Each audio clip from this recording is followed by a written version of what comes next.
Yes, maskwera semhuri yeZimbabwe. Aiwaka, welcome to Hot Zim Trends, right? Nasi ndine nyaya yandinayo yaitika kumaZIFA elections. We know very well kuti Mqobile Magwizi have been elected as the ZIFA president. Tese tikuzviziva. But kune drama, chaos, noise dzaitika uko. Hamusikuziva zvikuitika. A Triangle United councillor have been caught achitora pick reballot paper rake ari muvoters booth muyamwe. Right, zvadaro atobreaka regulations, voters regulations anoitwa. Saka I would love you to watch this video more comment section uchitipo pfungwa dzenyu kuti ndizvo here zvinokodzerwa kuitwa kana munhu uchivhota. Watch this.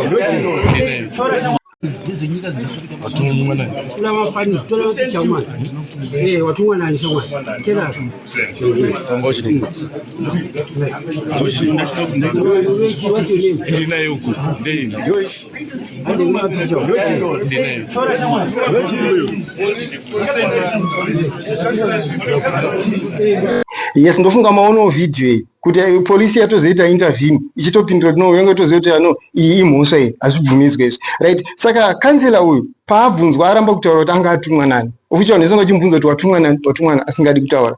But touyo kuma FIFA regulations as well, kutora pick uri mu ballot booth muya it's an electoral offense. Totidzokerei kumashure bijana totarisa zvakataurwa naSewik Nechivharo kuti anga apromisa mota nemari yakawanda to the board members zeZIFA nemakanzela acho as well kuti makavhotera Mqobile Magwizi ndinge ndichikupai izvi. And tazotarisawo futi kuma FIFA regulations it's an undue influence to the electoral process. I thank you. So I would love you to subscribe and share this video for you kuti irambe tichikontinua kupa updates kuti okay, kansela uyu akanga asungwa zvakazopera sei, ko FIFA yakazoti chii pane unclear electoral process yakanga yatika. I salute you.